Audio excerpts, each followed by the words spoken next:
This is the Retirement Mentality Channel. If this is your first time here, welcome to the channel. If you've been here before, thank you for returning. Hopefully that means you found value in one of our previous videos. It's a place where we want to change your mentality about retirement. The way that people retire today is not the way that your parents retired. You're not working for 60 years to get the gold watch. Now it's about trying to create passive income, getting your investments up, working hard, saving as much as you can, as fast as you can, and getting out of the game as fast as you can to have that time back in your life. We talk about doing this through real estate investing. That's the main focus that we do on this channel. But we talk about financial independence, the FIRE movement, all sorts of different topics. So if those are things that interest you, you are in the right place. And today's topic, we're going to talk about a question that I get a lot. Should you self-manage your rental properties or should you pay a property manager? This is a question that people always wrestle with, especially before they start to get into, investing in real estate. And the question really kind of varies. The answer to the question really kind of varies depending on what your goals are. So, I wear a couple of different hats. I'm a real estate agent, I'm an investor, and I have this YouTube channel. So I get this question coming at me from different angles. And usually the best way to answer the question is to ask the person asking it actually a couple more questions. I'm going to break it all down for you today. We're going to kind of delve into it from several different aspects, and I'll tell you how I answer this as a realtor, as an investor, and as a YouTuber. Let's get into it right now.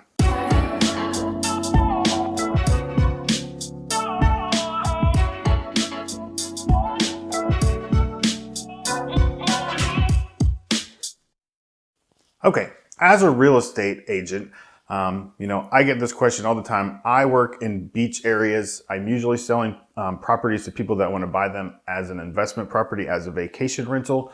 And people are always asking me if they should try to manage it themselves. A lot of times they don't live in the area. So it's even more daunting to try to figure out if you should hire a property manager when you don't live in the area.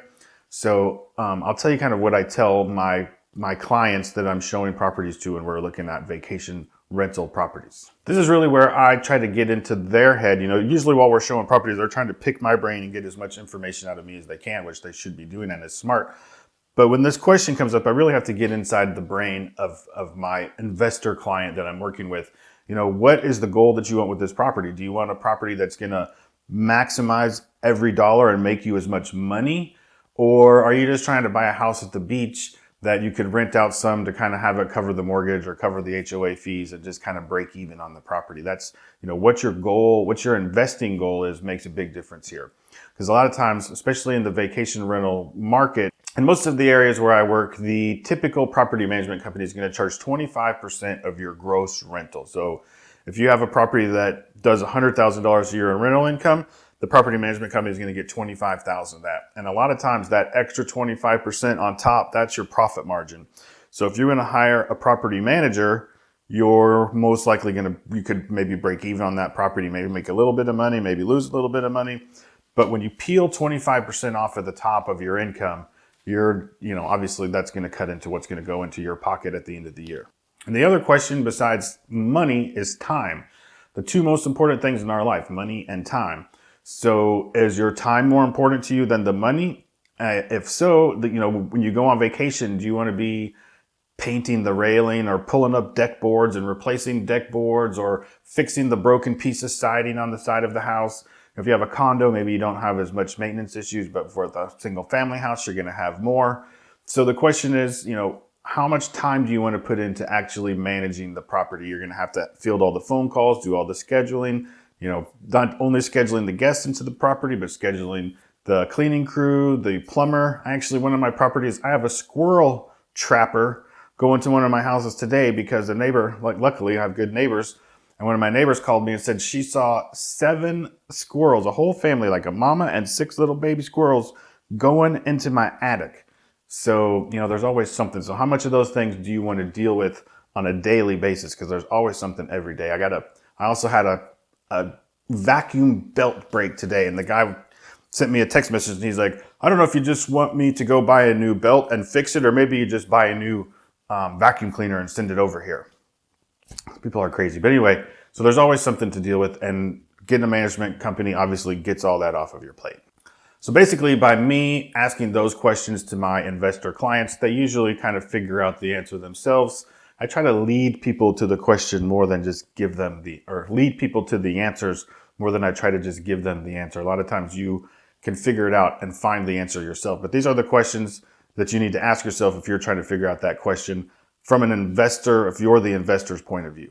So as an investor, the way that I get this question comes at me a little bit differently. It's not, people aren't asking me, how should I do something? They're asking me, how do you do it? They're saying to me, how do you manage your properties? How much time do you put in? How much work do you put in? I have some properties that are far from where I live. So like I have a house in Puerto Rico. So the people are asking me, how do you do it? And what are some tips? So I'll just run through a couple tips real quick. The short answer is you got to have good teams in place. You got to have a good cleaning crew. You got to have a good handyman. You got to have a good, step up from the handyman. The handyman can do light bulbs and fix door locks and change batteries and remote controls and do small maintenance projects. But you also have to have a plumber and an electrician and, an actual contractor if there's a problem with the staircase on the deck or something like that. So you got to have good teams in place. You got to set that up. It's hard to do in the beginning. But once you get those things set up, and you're going to have, a lot of times you can just pay for these things. I have an individual person who does my cleaning for me, and she's starting to get a little bit more overwhelmed. She's starting to take on more projects. She's also trying to start a painting company. So I can see a day where I might go away from her. And if I do, she's been very good to me and I have some loyalty to her. So I don't want to send her away until she's ready. But, if I do end up going with a different cleaning crew, I'm going to hire a cleaning company that's like a big company that has 50 cleaners, and that's all they do is they go around and they clean the properties. And it might cost a little bit more, but having the peace of mind to know that if my one person I have now gets sick, I'm not going to be scrambling for something to do. So use bigger teams or use bigger companies if at all possible, but get your teams together, find a reliable, handy person. There's now some apps out there that you can start to use for maintenance problems as well. So I've looked into some of those. And once you get that all set up, it can run pretty well. Then you're mainly dealing with scheduling, getting those people in and out of there, and dealing with your calendars. And finally, I get this question as a YouTuber from new investors mainly that are asking this question as well. So when I get that question as a YouTuber, it's a little bit more general. These are people who are watching my videos and are just kind of starting to get the idea of being a real estate investor. And their question sounds more like, what does it take to manage the properties? So my answer to them is also a little bit more general. In this sense of how the question is being asked, it's more about, the main thing you need to focus on in managing your properties, if you're going to do it yourself, is the guest interaction, the guest overall satisfaction with your place, with your service, with the cleanliness. Those are all very important things, and those are going to affect your reviews, which are the most important thing in today's world with vacation rental properties. So when I get asked that as a YouTuber, I more tell them to just figure out, how much, this comes down to time and money. How much time and money do you have to spend to make sure your guest has a good experience at your property? So let me kind of just wrap this whole thing up and then put it in a box with a neat little bow on top of it for you. To summarize this question of self-managed versus property manager, it really depends on where you are in your financial journey. If you're in the beginning of your journey and, and you're building wealth, it's going to be more important for you probably to self-manage and do the dirty work and clean the toilets and change the sheets and do as much of that stuff as you can. I will say one pro tip is hire a cleaning person as fast as you can. That wears you out and wears you down. Go ahead, and you're already charging that to the customer, so pay a cleaning person to take that off of your plate. That will really save your burnout rate a lot faster, especially when you have 2, 3, 4, 5, 6, 7, 8 properties. Get the cleaning crew, hire them, bite the bullet. Like I say, you're charging it to the customer. It's a pass-through expense, so don't try to make that extra $100. Just do that. That's the pro tip. In the beginning of your journey, it's probably more important to self-manage. As I'm getting down my path a little bit more, I'm still in the building wealth phase too. I still have at least 1 or 2 more properties I need to buy to reach my goals. So I'm still self-managing. I can see a day where I'm ready to get this all off of my plate and just let a manager take care of this. I may at that point look at switching my short-term rentals into long-term rentals. It's not something we talked about in this video. I can get more into it in another video. Leave me a comment down there if you want me to kind of break this short-term, long-term rental thing down. But with the long-term rentals, you're going to pay closer to 10% on your management side. So I can see maybe transitioning short-term rentals into long-term rentals and then getting this all off of my plate.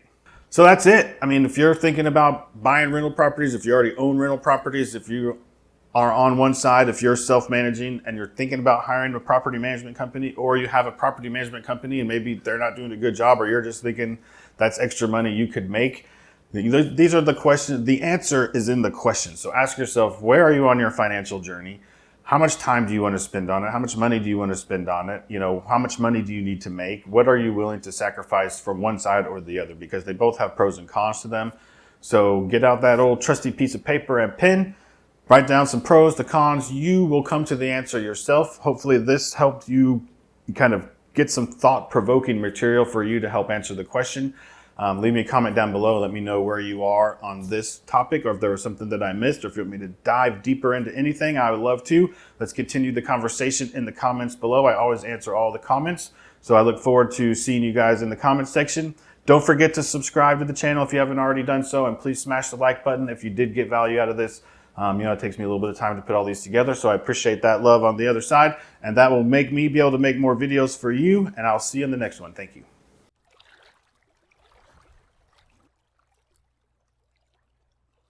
Please subscribe.